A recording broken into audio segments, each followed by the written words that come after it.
is you talk about your flywheel approach to marketing and how it's not just about, okay, we got a week to go and like make everything happen. Talk through just like your, in general, the philosophy of your approach to building a long-term sustained marketing campaign, long-term sustained growth for businesses, and just like the mindset of that, because that can be very counterintuitive or I don't want to say countercultural, but it cuts against the grain of what a lot of business owners are looking for when they approach a marketing agency to work for them, right? They're thinking, you guys are the experts, so you're going to be the rainmaker that's just going to like sprinkle some magic dust on my business and take it to the moon. But it doesn't usually work that way. So I'd love for you to just kind of like share a little bit about your thought process and your philosophy around more of a flywheel approach, and even what that visually looks like when you communicate that to your clients. Yeah, so the reason that we call it a flywheel is because once you get it in motion, it stays in motion. But like you said, a lot of clients come and they're like, oh my gosh, we want to increase by this much in like 4 days.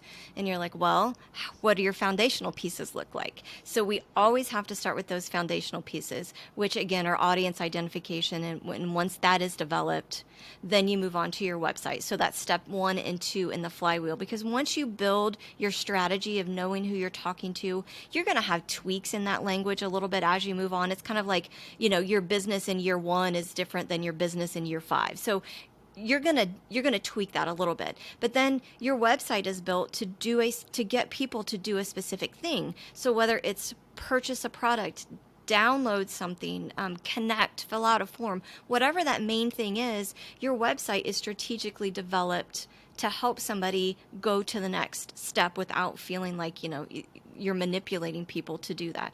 So step 1 is audience identification. Step 2 is website, because that is the foundation of all of your marketing efforts. Step 3 then is your promotional aspects, social media, Google. Depending on the budget and who you're trying to reach will affect what tactics that we're utilizing.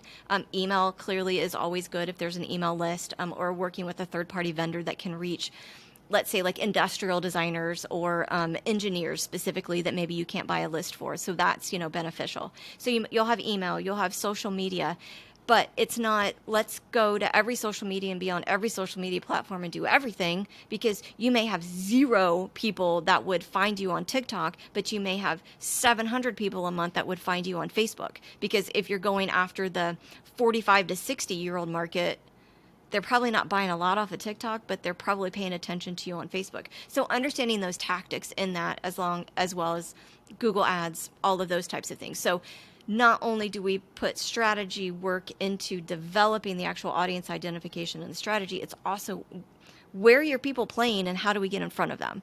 So we utilize those guiding statements that we created, like the content that's been created on the website, all of these things, and then we utilize social media to get that content out in front of people, to get those messages out in front of people, because you said it earlier, people are kind of adverse to, I don't want to buy right now, but I might want to look at this at 2 a.m., so don't make me look at it at 2 p.m. So we try to get that content in front of people to allow them to engage with it when they want to, because that also lessens that whole sales feel aspect to it. And then the 4th aspect of that, so we have audience identification as your first, website development is your third, promotional is, I kind of jumped the gun there.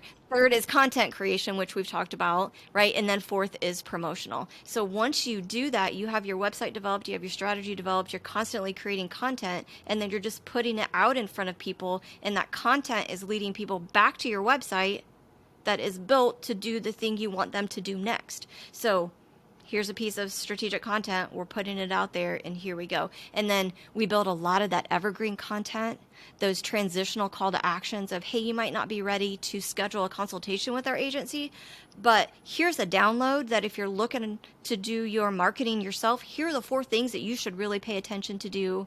You should really pay attention to so that you can get your foundational pieces started. Some people will take that and they'll run with it and they'll do really well. And then some people will go, I don't really want to do this myself. And then they will call to schedule a consultation or something like that. So that's that flywheel approach, is that content and then putting it out where your best audiences are playing and sending everything back to your foundational aspects of it. So that was kind of long-winded, but it kind of explained the flywheel process. Well, hey there. I hope you enjoyed that clip from the Honest Marketing Podcast. If you want to watch the entire episode, you can click right here and watch it right now. And don't forget to subscribe to the YouTube channel so you get new videos every single week.